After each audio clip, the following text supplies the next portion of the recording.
All right, Jeff, let's keep the soccer talk going. Welcome back to the show, author of Raised a Warrior, Susie Petruccelli. Susie, so good to talk to you again. Thank you for having me back. So, Susie, I got a text from you that just said in all caps, "We did it." We so why don't you tell us what we did? Well, I shouldn't be taking credit for it. That was a collective we. Mhm. No, so Johnny Infantino, I don't know if you guys saw the article, but Johnny Infantino announced today at the FIFA Congress that FIFA intends to equalize the prize money between the men's and women's World Cup by 2027, and which is historic news. And they also, part of the announcement was that they're also going to raise the prize money for this summer's Women's World Cup in Australia and New Zealand. And the figures I saw were something like 110 million, and then an extra 40 something million for preparations for the team. So the details are coming, and will be coming in the next few days. But it sounds like, they basically raised the prize money from 30 million in 2019 all the way to over 100 million for the prize purse this summer, which is really amazing. So we're getting there. It was a huge progress, a lot of progress. And, FIFPro, the Global Players Union, gets tons and tons of credit for this. They've been working on it for a long time. And, all the national teams have been working together. They had 27 national teams working together on this. So it's really exciting. We've had you on a few times to talk about this over the years. Can you just, for our audience, give a little background of how we got here? Yeah, well, we got here because, obviously women's soccer and women's sports in general are on a separate timeline from men's sports. And I won't get too deep in the history. You guys know I can get really deep in the history, but basically when, the men's World Cup has been growing for 100 years, and the Women's World Cup really started to grow in earnest in the 1970s. There really wasn't an official Women's World Cup until 1991. But the Women's World Cups weren't getting any prize money until the early 2000s. So the timeline of the prize money, the prize purses, were just vastly different right from the get-go. So, at that time, so I think it was 2000, let's see, it would have been 99, 2003. So I think it was like 2003, 2007 when they started giving prize money to the women's World Cup teams that were in the tournament. But it was growing very slowly. And we got to the point where, in 2019 World Cup cycle, the men were getting 400 million for their prize purse, and the women were at 30, right? So, and, it was a $400 million gap. And FIFA was saying, we've doubled the prize purse for the next Women's World Cup.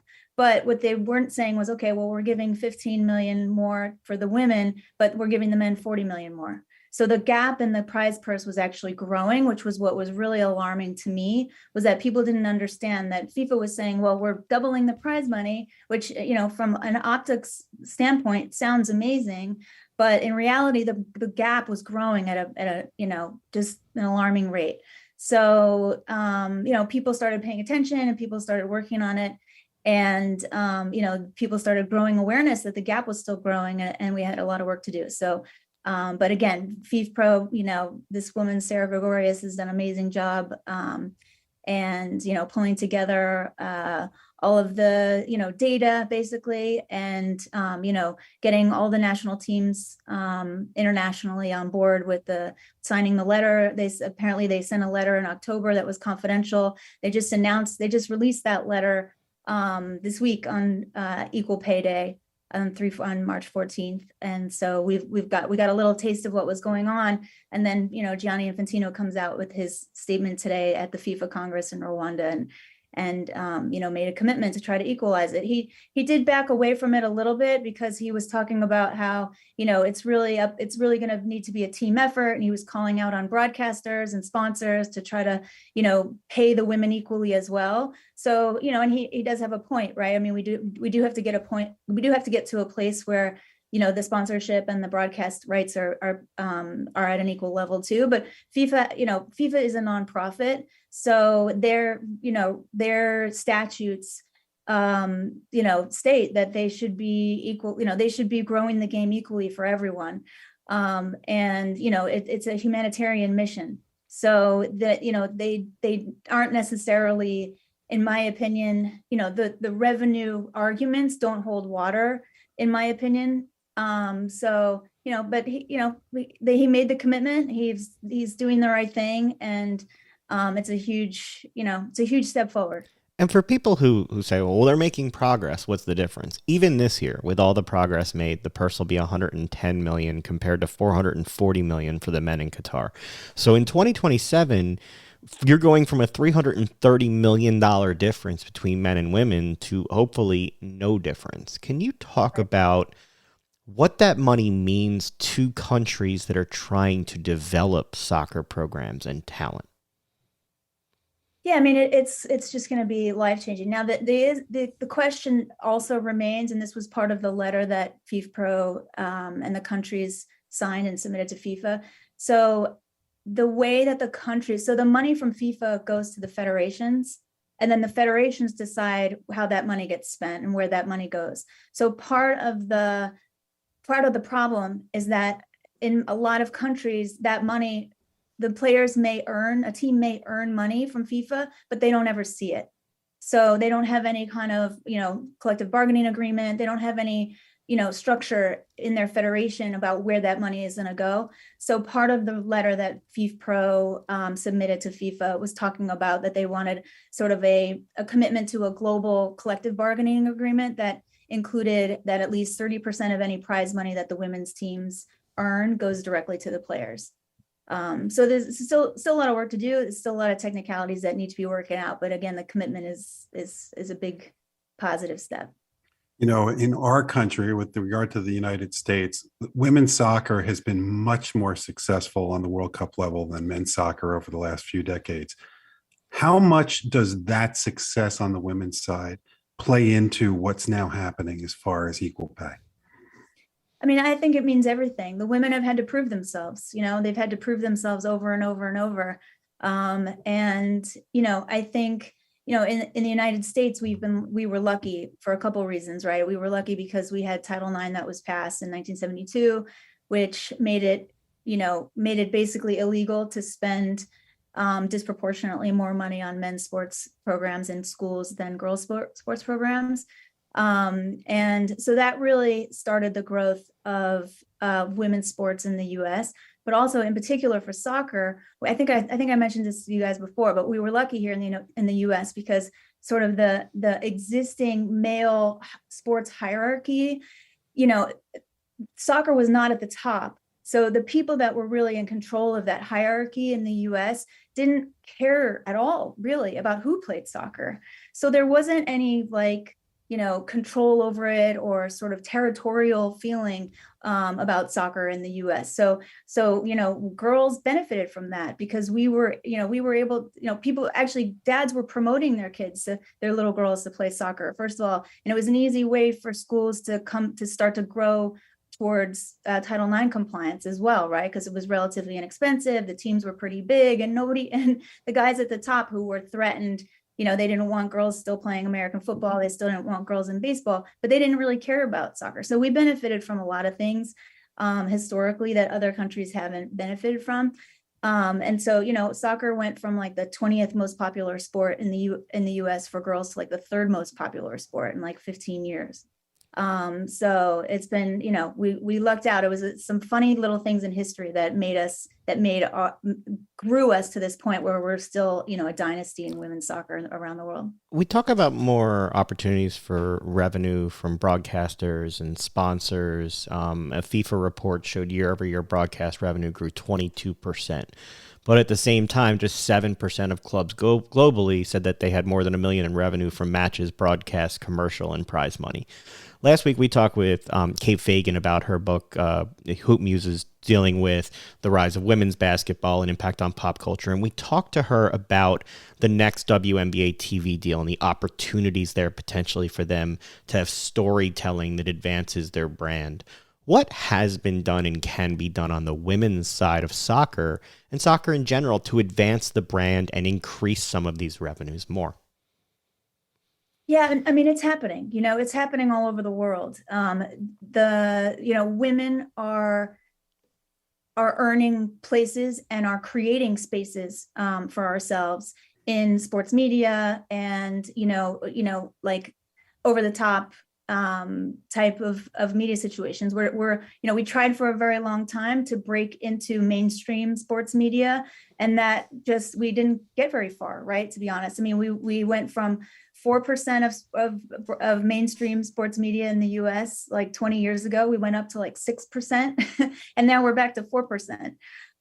So we've had to be creative. We've had to think outside the box. But it is happening all over the world. And, there's also, we have this new generation, that's so comfortable on social media, and they're so comfortable just starting their own blog and starting their own podcast that, it's growing organically, and it just takes time. It takes time to learn the history. It takes time to learn, even, I was working for Ata Football, I think maybe one of the last times I was talking to you guys, and it's not as easy as just, flipping a switch and all of a sudden, broadcasting women's sports. You have to have people who understand the game. You have to have people who understand the history of all the players. You have to have someone like Julie Foudy who has been in the game for, 40 years. It's not as easy. It's not as easy as just flipping the switch and saying, okay, time to put on women's soccer. It takes time. It really does. How important is this development to the game of soccer in the United States as far as women go? The equal pay announcement? Yeah, I mean, how will this affect things like the NWSL? I mean, I think one of the things that it does is it's going to make the excitement for both the men and the women in soccer just so much greater. I mean, the teams are going to be cheering for each other, right? I mean, you got to think also, right? Now that the women are getting paid more, like half that money goes to the men's team, right? Like that was the agreement that they made. So like the whole country is now going to be rooting for each other, right? The men's team is going to be rooting for the women's team, and the women's team is going to be rooting for the men's team. And it just builds this beautiful, cohesive, one team, one nation thing that we've always talked about, but we haven't really, put it into action. So I just think it's going to be a beautiful thing, and it's going to, change the culture and build really like just a beautiful collaboration between the men's and women's teams. Well, have you seen that before? I mean, over the course of time, have you seen that the men supporting the women as far as not only this fight for equal pay, but advancing the sport of women's soccer in the United States? I mean, I guess if I'm completely honest, I think most men probably couldn't be bothered caring very much about women's soccer. And I'm just going to say that honestly, and I'm going to say that goes pretty much across the board. But I do think that's changed a lot in the last 40, 50 years, particularly since Title IX. And I think attitudes have just changed. People are realizing that, women's sports is equally as entertaining, sometimes more entertaining than men's sports, but it takes time to change those attitudes. Those are long-standing, attitudes and cultural norms that we've had to shift. I mean, think about like just sayings like, play like a girl, right? Like we've had to intentionally change people's minds from thinking like playing like a girl is a pejorative, right? Into thinking, and now we all know playing like a girl means you're empowered. It means you're fierce. It means you're, faster than, just as fast as anybody else. But it's been hard. I mean, look, we just had Carlos Cordero, right? The president of US Soccer, just a couple years ago, in his court filing in the US women's national team case, the court, his argument why women shouldn't be paid equally was that they were inferior athletically. And that was just a couple years ago, right? So, I mean, we things have changed, and they're changing quicker. But you mentioned to me that article. I hadn't seen it yet, but the article about Claudio Reyna's comment about the women refs, I hadn't seen it yet. And I think that sadly that was the attitude, right? That was the attitude that a female ref wasn't going to do as good of a job as a male ref, particularly. I mean, I think his point was on a big important game like that, why have a female ref, right? I mean, so it like those attitudes are still so disappointing. And I think that it does show, however, positive progress because that statement came out in public. The reporting around it is that because he made that statement, he's not going to get another job in U.S. soccer, which I think, that's a huge shift in attitudes and the way we think about those attitudes, right? Like what we're saying when we're saying that is that doesn't belong in U.S. soccer culture anymore, right? And I think it's all a step forward. How important is it for the U.S. men's team to move past this all, whether or not Greg Berhalter is there or not? You saw Christian Pulisic come out and say this is childish. You had a top player for the team not get time during the World Cup when people saw clearly he could make a difference out there. The World Cup is coming here in 2026, and we currently have nobody in charge of anything over there. How important is it that the U.S. men's team get their things straight and in order to keep moving in the direction of making progress that we're seeing with the growth of these young athletes coming into the program? I know. I mean, this could be a conversation, a long conversation for another day. But obviously, I think there was childish behavior on both sides, and there's a deep history between Berhalter and the Arenas, and I think we probably have just scratched the surface about what all of that history really is. But I think what it speaks to the most is that like nepotistic culture and like that small world of people who grew up together and were running US soccer completely on their own in this bubble. I think that's what needed to change, right? Like it shouldn't be that way, right? It should be like, it should be a more diverse group of people that's in charge and making decisions and, evolving US soccer with a more open mind. I think to me there's structural and infrastructural changes that need to be made from grassroots all the way through the national team level in U.S. soccer, which I think is I'm happy to talk to you guys about, but it's a very long conversation. But I think I have a lot of faith in Cindy Cohn. I think she's an amazing leader. She's proved herself to be just an incredible president for U.S. soccer. And I think they're making really good changes from top to bottom. So I'm gonna give her a chance to keep in her job for another couple of years and really continue making the changes. I have faith in her. You talked about the kind of nepotistic culture that used to exist and how important it is for that to change. If you're going to change anything, if you're going to change diversity in any aspect, you have to have representation at all levels. The NWSL is about to welcome 3 more teams. One of those teams, Boston, is going to have all female ownership. What does that mean to the sport, and what does that mean to the country?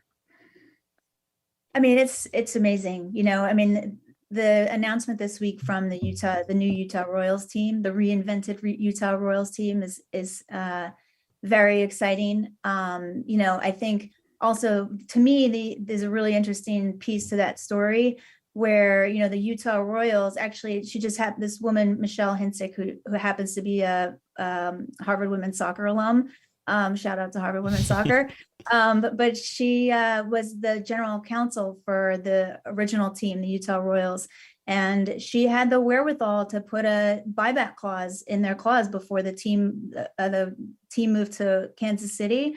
So when, now they've executed that option. And so they got to buy back into the NWSL for $2 million, where the other 2 teams, Boston and the Bay Area, had to buy in at $50 million. And so, no surprise to anybody, Michelle was just appointed president of the team. They better give her something after that. The 2 new billionaire owners, $48 million right off the bat. So, but all this stuff is really, really cool. There's this amazing woman at Harvard women's basketball, and not trying to shout out everybody at Harvard, but Harvard women's basketball player Jess Gelman, who runs the MIT Sloan Sports Analytic Conference. And she's one of the main investors in that Utah Royals team. So knowing her expertise and how intelligent and thoughtful and experienced she is in the sports world on the men's and women's side, and knowing that she chose for her investment to be an NWSL team, and she's a basketball player, it just gives me so much hope, and it makes me so confident for the future of the league. So before we finish up, just one more from me. Are we seeing any progress? We've talked to you a lot before on the abuse and misconduct front, and we talk about kind of this insular organization that has allowed some of these things to happen. We've seen reports come out. Are we seeing progress as we go forward now from that to make the sport safer for these athletes now that we're going to be compensating them better finally too? I know they have a lot of structures in place, and they have a lot of like task force and things going on in the NWSL, and they're working really closely with the players. I believe some of the players that were the whistleblowers are leaders now on those task forces. So I know that they have the best intentions, as I know they're trying really hard to correct the things that they were doing wrong. So we'll have to see. I'm very hopeful, but I don't think that we can stop watching what's going on and just assume everything's going to be okay.